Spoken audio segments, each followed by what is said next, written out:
Hi everyone. তো আমাদের পাড়ায় কদিন আগে শীতলা পুজো ছিল।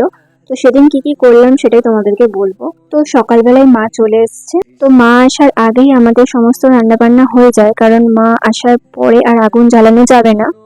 এই পুজোর নিয়ম আমার খুব ভালো লাগে, কারণ পুজো শুরু প্রথমে কুলো মাথায় করে প্রত্যেকের ঘরে এসে হাওয়া বাতাস দেয়। আমি তো ছোট থেকে দেখছি যে যখনই কুলো মাথায় নিয়ে আসে ঘরে, তো মা মুনিমা বাকি যারা সবাই আছে কুলোর ওখানে সিঁদুর দেয়। তারপরে সবাই সবার মাথায় সিঁদুর দিয়ে আবার মাথায় করে কুলোটা নিয়ে অন্য বাড়িতে আবার যায়। তো দেখো এখানে মাও সিঁদুর পরাচ্ছে। তারপরে হয়ে গেলে সবাই সবার মাথায় সিঁদুর দিয়ে ওই পাখার সাহায্যে সবাইকে হাওয়া বাতাস দিয়ে দেয়। আর এটার সাথে সাথে প্রত্যেকের বাড়িতে চাল সবজি যে যেটুকু পারে সেটুকু দেয়। এটা পরের দিন কিন্তু মায়ের পুজোর ভোগ হয়। তো দেখো আমাদের বাড়িতে হয়ে গেছে, এবার আবার কুলো মাথায় নিয়ে আরেকটা বাড়িতে যাবে। তারপর আমি নিজেকে একটু দেখিয়ে নিলাম, কারণ তখন আমি রেডি হতে পারিনি। দেন অনেকক্ষণ পরে আমি রেডি ফেডি হয়ে গিয়েছি মণ্ডপে। তো গিয়ে দেখি সবাই গল্প করছে, কাকিমার এখানে অনেক কাজ করছে। তো পুজো স্টার্ট হয়ে গেছে। পুজোর এই কিছু কিছু নিয়ম আমার দারুণ লাগে, যেমন এটাকে কি বলে আমি জানি না, মাথায় আগুন নিয়ে তারপরে ডন্ডি কাটা। এই দিনকেই সকালে শীতলা পুজো হয় আর রাতে রক্ষাকালী পুজো হয়। তারপর আমি সামনে বসে পুজোও দেখছিলাম, নিজের ভিডিও করছিলাম, আবার সবার সাথে গল্প করছিলাম। পুজোটা কিন্তু মন দিয়েই দেখেছি।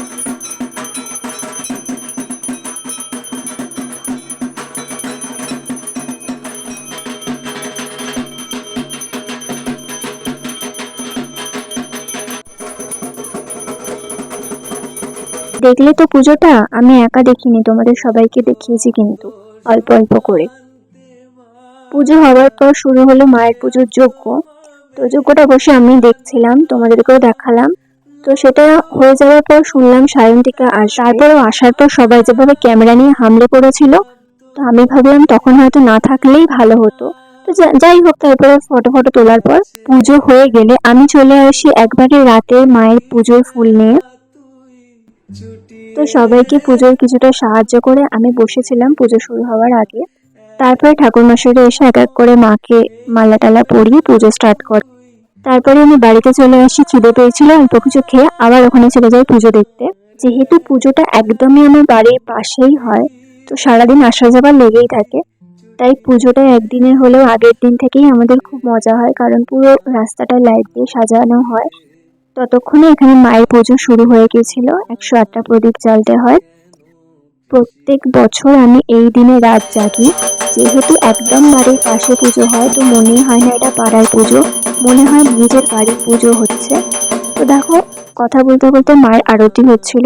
সব শেষে যজ্ঞ শেষ হয়ে পুজো সম্পন্ন হয়। তখন ওই ভোর 3টে 3:30 বেজেছিল, কারণ এবারে অনেকটা তাড়াতাড়ি পুজো হয়ে গেছে।